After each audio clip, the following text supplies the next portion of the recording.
Honorable Shivambu.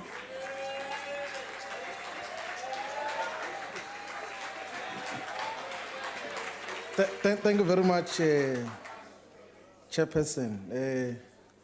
I'm sure you'll agree with me, Commander-in-Chief of the Economic Freedom Movement, that we have spent a gruesome long day listening to uninspiring, lackluster, and mostly flat speeches and reputations by members of the ruling party. Majority of the ANC speakers here said nothing new and did not articulate anything different in terms of what is going to be done differently. Majority of them were campaigning for cabinet post-president. And all of them spectacularly failed. Maybe one could have succeeded. I guess that the uninspiring speeches and reputations of the ANC are somehow of the organization itself. A post-centenarian organization, post-100 years organization, which has got signs of people who are above the age of 100. What are the features of people who are above the age of 100? They've got vision loss. They've got hearing problems. They've got cognitive impairments. They are forgetful.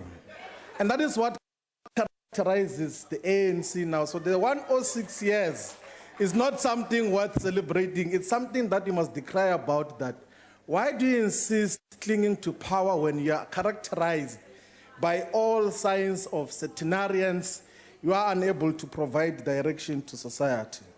We want to take this opportunity to congratulate the newly elected president, Mr. Cyril Ramaphosa, to fill a vacancy in the office of president that had existed for the past 4 years.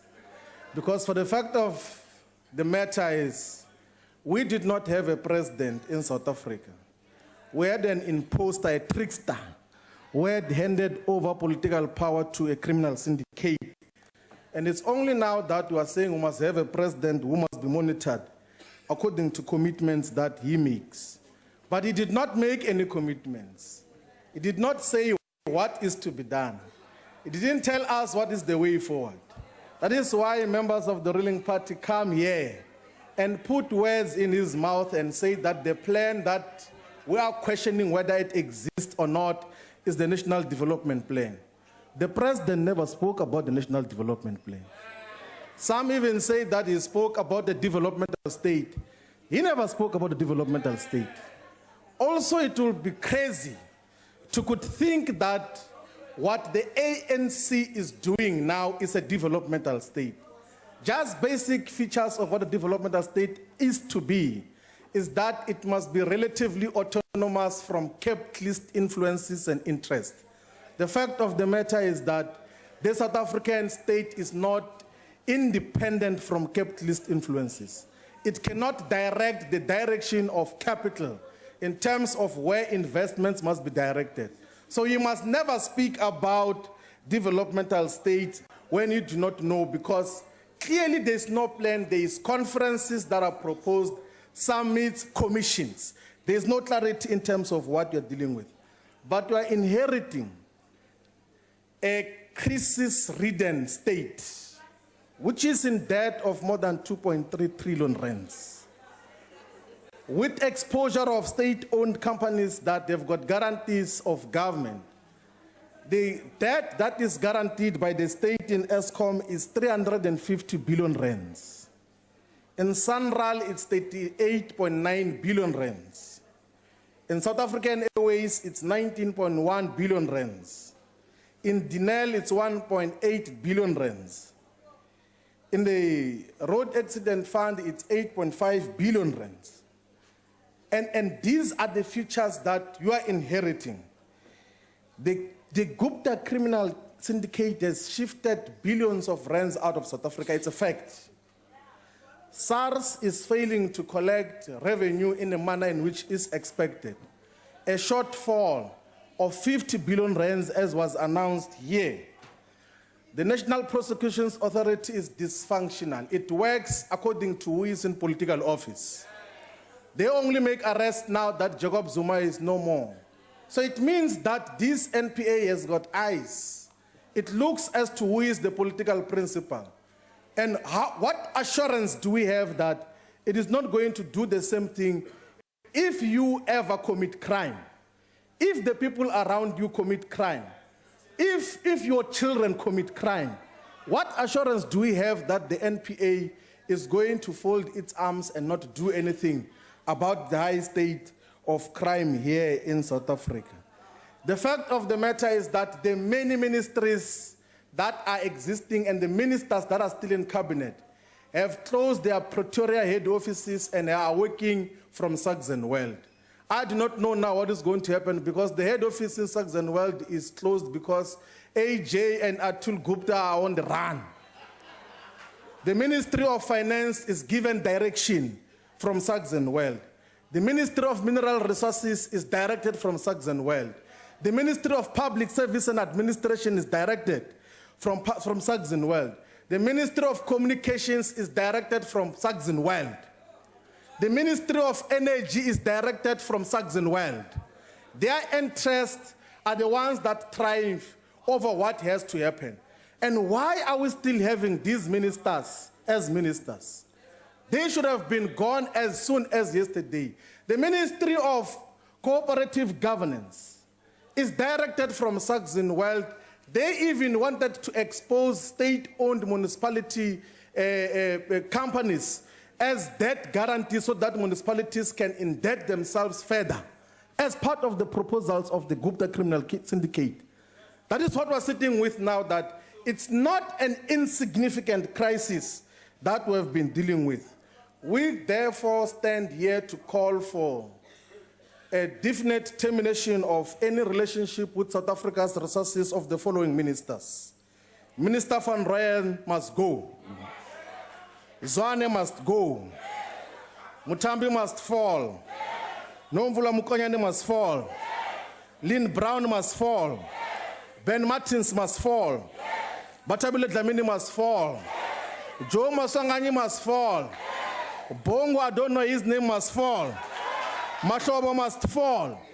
All these ministers have got some form of direct or indirect relationship with the Gupta criminal syndicate, and we must not tiptoe around their interest with the Guptas. You say that we must send you, President. I do not know whether we should send you, because the people of South Africa sent you to preside over the Constitutional Assembly in the early 1990s.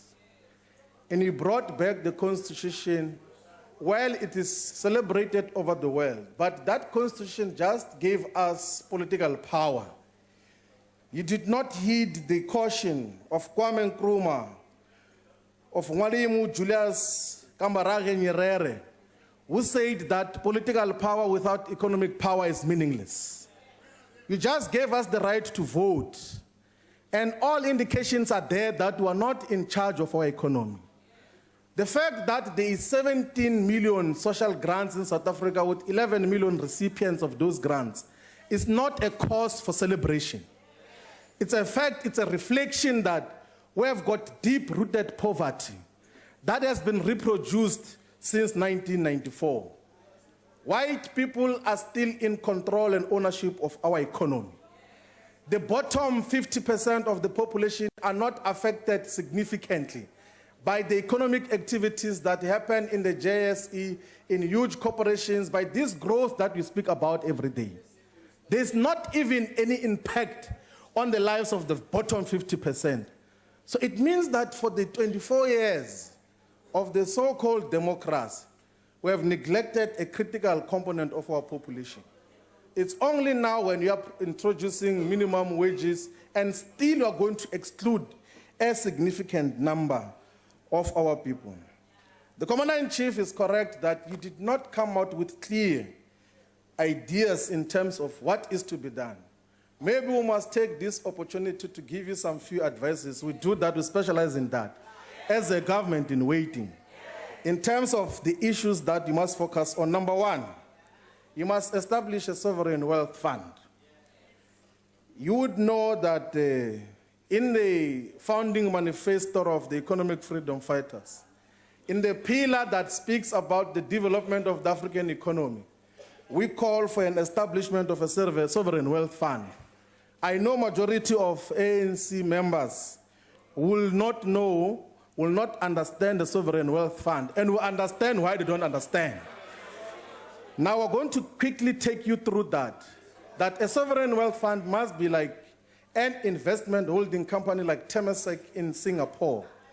Temasek has got a net value of 275 billion US dollars. That is trillions of rands. In a country which has got a population of about 5 million. There are no mineral resources in Singapore. There are no strategic assets that South Africa has in Singapore. But the wisdom of the people of Singapore has created a holding company, a sovereign wealth fund that is earning the money, a lot of resources, non-tax contributions from all over the world through dividends. South Africa, long overdue, should establish a sovereign wealth fund. It can be modeled in the form of the China's Investment Corporation. It's called CIC, in the context of what it is. The Chinese government copied what Temasek did, established the China Investment Corporation in 2007. It's worth more than 8 trillion currently.